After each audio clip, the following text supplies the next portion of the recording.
കേരളയാത്രയുടെ സമാപനത്തിന് കാന്തപുരം ഉസ്താദ് അണികൾക്ക് പ്രതിജ്ഞ ചൊല്ലിക്കൊടുത്തു. ഇതിനിടയിൽ പൊളിറ്റിക്സിൻ്റെ ക്യാമറ കണ്ട ചില കാഴ്ചകളിലേക്ക്.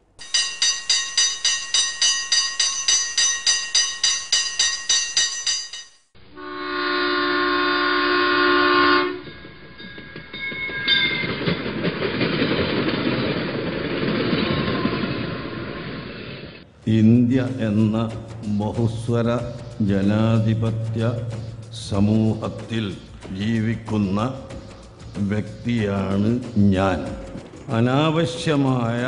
അനാവശ്യമായ വാക്കുകൾ കൊണ്ടോ പ്രവർത്തനങ്ങൾ കൊണ്ടോ സമീപനങ്ങൾ കൊണ്ടോ ആരെയും ബുദ്ധിമുട്ടിക്കില്ല. ദുർബല വിഭാഗങ്ങളോടും കുട്ടികളോടും സ്നേഹത്തോടെ പെരുമാറുകയും അവരെ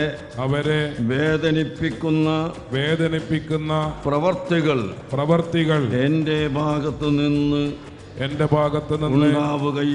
ഉണ്ടാവുകയില്ല. എനിക്കർഹതയില്ലാത്ത ഒന്നും ഞാൻ കൈവശപ്പെടുത്തുകയില്ല. രാഷ്ട്രീയ മത ജാതി വർഗ താൽപര്യത്തിന്റെ പേരിൽ നടക്കുന്ന എല്ലാ വിധ്വംസക പ്രവർത്തനങ്ങളെയും ഞാൻ വെറുക്കുന്നു. അഞ്ചാം മന്ത്രി പ്രശ്നത്തിൽ രണ്ടു തട്ടിലായ ലീഗും കോൺഗ്രസും നെയ്യാറ്റിൻകരയിലെ നെയ്യ് പുരട്ടി താൽക്കാലികമായി വേദന ശമിപ്പിച്ചുവെന്നാണ് കോൺഗ്രസ്സുകാർ പോലും പറയുന്നത്. എന്നാലും പ്രശ്നങ്ങൾ പുകയുന്നുണ്ട്.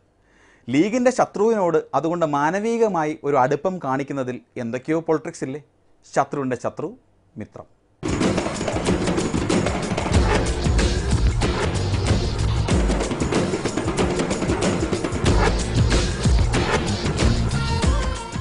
ഞാൻ ധരിച്ചു ഇതാകെ ഇന്ന് കലങ്ങിപ്പോകുമെന്ന്.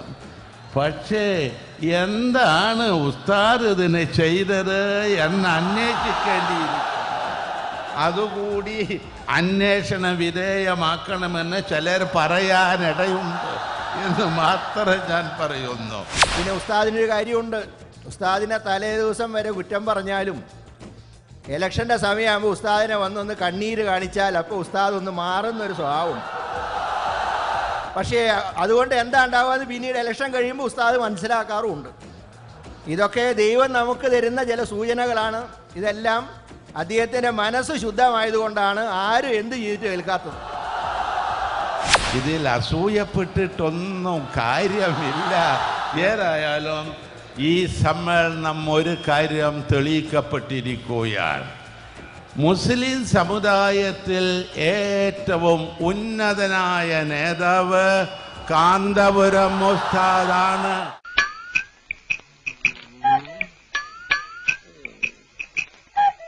ഈ യാത്ര ഇവിടം കൊണ്ട് അവസാനിപ്പിക്കരുത്. വളരെ ഗംഭീരമായി സംഘടിപ്പിക്കപ്പെട്ട ഈ സമാപന സമ്മേളനം ഏത് ഈവൻറ്റ് മാനേജ്മെൻറ്റ് കമ്പനിയാണ് നടത്തിയതെന്ന് പെരുന്ന സുകുമാരൻ നായരും കണിച്ചുളങ്ങര വെള്ളാപ്പള്ളിയും തിരക്കുന്നത് വളരെ നന്നായിരിക്കും. എന്തായാലും ഉടൻ തന്നെ ഇത്തരമൊരു യാത്രയ്ക്ക് വേണ്ടി അവർക്കും ട്രെയിൻ ചാർട്ട് ചെയ്യേണ്ടി വരും.